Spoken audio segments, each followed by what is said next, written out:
ఎప్పుడైనా ఆలోచించారా? వేల సంవత్సరాల క్రితం నాటి ఒక పురాణ గాథ కేవలం ఒక కథ కాకుండా అత్యంత ఆధునికమైన సెల్యులర్ టెక్నాలజీకి బ్లూ ప్రింట్ అయితే ఎలా ఉంటుంది? ఈనాటి మన విశ్లేషణలో మనం పురాణాల పొరలను పక్కన పెట్టి మానవ చరిత్రలోనే అత్యంత ఆశ్చర్యకరమైన ఒక జన్యు అద్భుతాన్ని డీకోడ్ చేయబోతున్నాం. అవును, ఇది దైవత్వం గురించి కాదు, అత్యంత తీవ్రమైన వాతావరణాన్ని కూడా తట్టుకునేదా ఒక మానవ దేహాన్ని అసలు ఎలా రీడిజైన్ చేశారు అనే దానిపై జరుగుతున్న ఒక డీప్ సైంటిఫిక్ అనాలిసిస్. సరే, ఇప్పుడు అసలు విషయంలోకి వెళ్దాం. శతాబ్దాలుగా కర్ణుడి కవచ కుండలాలను ఒక దైవిక బహుమతిగా, ఏ ఆయుధమూ ఛేదించలేని ఒక మాయా కవచంగా మనం వింటూనే ఉన్నాం కదా. కాని ఒక్క క్షణం ఆ సాంప్రదాయ ఆలోచనను పక్కన పెడదాం. ఎటువంటి ఫెయిల్యూర్ లేకుండా అత్యంత తీవ్రమైన ఉష్ణ శక్తిని కూడా తట్టుకోగల ఒక సూపర్ హ్యూమన్ మాలిక్యులర్ సింథసిస్గా దీన్ని ఊహించుకుందాం. మనిషి చర్మం నుంచే నేరుగా ఒక బయోలాజికల్ షీల్డ్ను పెంచగల ఒక విప్లవాత్మక ఆవిష్కరణ అయితే, ఈ ఒక్క సైంటిఫిక్ వాట్ ఇఫ్ మన ఆలోచన విధానాన్నే పూర్తిగా మార్చేస్తుంది. సో మన మొదటి విభాగం, ఇది కేవలం పురాణమా లేక ఒక బయో ఇంజనీరింగ్ అద్భుతమా? ఇక్కడ మనం ఈ పురాణ పురుషుణ్ణి కేవలం ఒక యోధుడిగా కాకుండా అత్యంత రహస్యమైన, కాంప్లెక్స్ అయిన సెల్యులర్ అడాప్టేషన్కి సంబంధించిన ఒక హైలీ క్లాసిఫైడ్ సైంటిఫిక్ కేస్ స్టడీగా చూడాలి. పురాణాల ప్రకారం ఇది సూర్యదేవుడిచ్చిన వరం, రైట్? కానీ బయాలజీ, ఫిజిక్స్ కోణంలో చూస్తే ఆ దేవుడు అనే పదాన్ని అత్యంత తీవ్రమైన నక్షత్ర శక్తి మూలంగా లేదా సెలెస్టియల్ ఎనర్జీ సోర్స్గా మనం రీడిఫైన్ చేయొచ్చు. అనంతమైన సోలార్ ఎనర్జీ ఒక మానవ శరీరంలోకి ప్రవేశించి దానికి అనుగుణంగా జెనెటిక్ ఎన్కోడింగ్ జరగడమంటే మామూలు విషయం కాదు. నక్షత్ర స్థాయి సౌర నిరోధకతను ఒక మానవ జైగోట్కి బదిలీ చేసిన అద్భుతమైన ప్రక్రియ ఇది. ఇప్పుడు మనం రెండో విభాగంలోకి వెళ్దాం. అదే సౌరశక్తి మరియు జన్యు బదిలీ.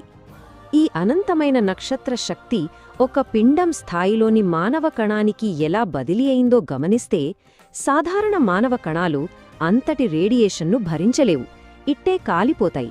కాని ఇక్కడ ఆ సౌర వికిరణాన్ని స్వీకరించి కణాల నాశనం జరగకుండా రక్షించే విధంగా ఒక బయో ఇంజనీర్డ్ మార్పు జరిగింది. ఇది ఎంత అద్భుతంగా వివరిస్తుందంటే, వసుసేన అని పిలువబడే కర్ణుని ఈ జన్మ చిహ్నాలు మానవ చరిత్రలో టార్గెటెడ్ సెల్యులర్ మ్యూటేషన్కి నమోదైన మొట్టమొదటి ఉదాహరణ. పుట్టుకతోనే ఉన్న ఆ కవచ కుండలాలు ఊరికే పెట్టుకున్న ఆభరణాలు కావు. దైవవంశమనేది ప్రత్యేకమైన జన్యుక్రమాలుగా ఎలా మారిందో ఈ మాలిక్యులర్ మ్యూటేషన్ చాలా స్పష్టంగా చూపిస్తుంది. మూడవ విభాగం, స్వర్ణ కవచం మరియు బయోమెటాలిక్ సంశ్లేషణ. ఇక్కడ అసలు సైన్స్ మ్యాజిక్ మొదలవుతుంది. అసలొక మనిషి చర్మం బంగారంతో ఎలా ఇంటరాక్ట్ అవుతుందనే డెర్మల్ కవచ సంశ్లేషణ మనల్ని నిజంగా ఆశ్చర్యపరుస్తుంది. ఇది పైన వేసుకున్న కవచం కాదు, శరీరంలోని కణాలతో పెనవేసుకుపోయిన ఒక లోహ జీవ సంయోగం. ఇక్కడ జరుగుతున్న మాలిక్యులర్ ప్రాసెస్ను 3 దశలుగా విడగొట్టి చూద్దాం. ఫస్ట్, మానవ చర్మ కణాలలోకి బంగారు నానో కణాలు ఇంటిగ్రేట్ చేయబడ్డాయి. సెకండ్, ఒక బయోమెటాలిక్ బాండ్ ఏర్పడి ఎంత కదిలినా ఫ్లెక్సిబుల్గా ఉంటూనే ఏ ఆయుధమూ ఛేదించలేని ఒక అద్భుతమైన చర్మజాలాన్ని సృష్టించింది. ఇక థర్డ్, ఈ కవచం బయట నుండి వచ్చే ఉష్ణ వికిరణాన్ని దాదాపు 99% వెనక్కి రిఫ్లెక్ట్ చేస్తుంది. అయితే వినడానికి ఇదంతా అద్భుతంగా ఉన్నా, ఇలాంటి అభేద్యమైన జీవ కవచాన్ని మెయింటైన్ చేయడానికి ఆ శరీరానికి అవసరమైన మెటబాలిక్ కాస్ట్ అక్షరలా ఊహకు కూడా అందనంత భారీ స్థాయిలో ఉంటుంది. రైట్. ఇప్పుడు 4వ విభాగం, ఉష్ణోగ్రత మరియు శక్తి స్థిరీకరణ. థర్మోడైనమిక్స్ కోణంలో ఆలోచిస్తే అసలు ఇంతటి భారీ శక్తిని దేహం ఎలా బ్యాలెన్స్ చేస్తుందనేది చాలా కాంప్లెక్స్ అయిన విషయం. ఆ శక్తిని స్టెబిలైజ్ చేయకపోతే దేహం పేలిపోయే ప్రమాదం ఉంది. ఇప్పుడు ఇక్కడ అత్యంత ఆసక్తికరమైన విషయం ఏమిటంటే, కుండలాల అసలు పనితీరు. ఆ చెవి కుండలాలు అలంకారం కోసం కాదండి, అవి హై వేవ్ లెంగ్త్ బయోలాజికల్ రిసెప్టర్స్గా పనిచేశాయి. శరీరంలోని వేడిని బయటకు పంపే హీట్ సింక్స్లా అవి అత్యంత కీలక పాత్ర పోషించాయి. కణాలలోని ప్రత్యేక ఆర్గనెల్స్ సౌర వికిరణాన్ని నేరుగా భౌతిక శక్తిగా మార్చాయి. కాకపోతే ఇక్కడే ఒక చిన్న కండిషన్ ఉంది. ఈ రేడియేషన్ అడాప్టెడ్ కణాలు డ్యామేజ్ కాకుండా ఉండాలంటే వాటికి నిరంతర సౌరకాంతి తప్పనిసరి, కంటిన్యూస్ సన్లైట్ ఉండి తీరాలి. ఈ ప్రాచీన జీవ కవచాన్ని నేటి అత్యంత ఆధునిక 2026 కార్బన్ నానో ట్యూబ్ రక్షణ సాంకేతికతలతో పోల్చి చూస్తే మనం ఖచ్చితంగా షాక్ అవుతాం. ఒక స్పేస్ క్రాఫ్ట్ వాతావరణంలోకి రీఎంట్రీ ఇచ్చేటప్పుడు పుట్టే 100 డిగ్రీల టెంపరేచర్ను తట్టుకోగల సామర్థ్యం ఈ కవచకుండల వ్యవస్థకుంది. ఇంటర్నల్ ఆర్గన్ ఫెయిల్యూర్ జరగకుండా ఆపడంలో మన 2026 నాటి అడ్వాన్స్డ్ కార్బన్ నానోట్యూబ్ టెక్నాలజీ కూడా ఈ ప్రాచీన బయోఆర్మర్ సాధించిన శక్తి పరిమితికి, దాని ఫ్లెక్సిబిలిటీకి ఏమాత్రం సాటి రాదు అంటే నమ్ముతారా? ఇక మన చివరి విభాగం మరణశీలతకు చెల్లించిన జీవశాస్త్రం మూల్యం. కాని ప్రకృతి విరుద్ధమైన ఇంతటి శక్తిమంతమైన వ్యవస్థకు ఒక భయంకరమైన ముగింపు ఉంది.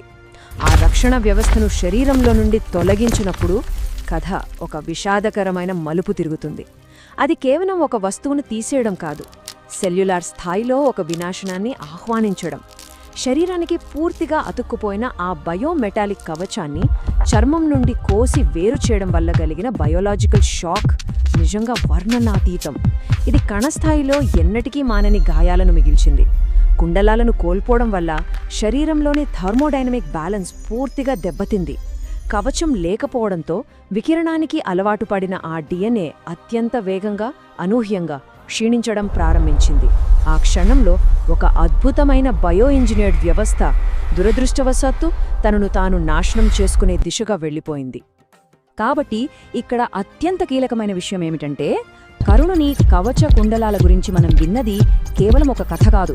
ఇది అత్యంత ప్రతికూల పరిస్థితుల్లో ప్రాణాంతకమైన వికిరణాన్ని తట్టుకుని నిలబడేలా మానవ శరీరాన్ని ఎలా అడాప్ట్ చేయవచ్చో తెలిపే ఒక అద్భుతమైన బ్లూ ప్రింట్. రేపొద్దున మనం డీప్ స్పేస్ కలోనైజేషన్ కోసం ఇతర గ్రహాలకు వెళ్లాల్సొస్తే ఆ తీవ్రమైన రేడియేషన్ను తట్టుకోవడానికి మన శరీరాలను ఎలా డిజైన్ చేసుకోవాలో చెప్పే మొట్టమొదటి ప్రోటోటైప్ ఈ ప్రాచీన యోధుడేనేమో. బహుశా గతాన్ని సరిగ్గా అర్థం చేసుకుంటేనే భవిష్యత్తు కోసం అద్భుతమైన సమాధానాలు లభిస్తాయేమో. ఈ ఆలోచన నిజంగా మైండ్ బ్లోయింగ్ కదూ? ఈ వీడియో మీకు నచ్చితే లైక్, షేర్ అండ్ సబ్స్క్రైబ్ చేసి మీ విలువైన కమెంట్ని తెలియచేయండి.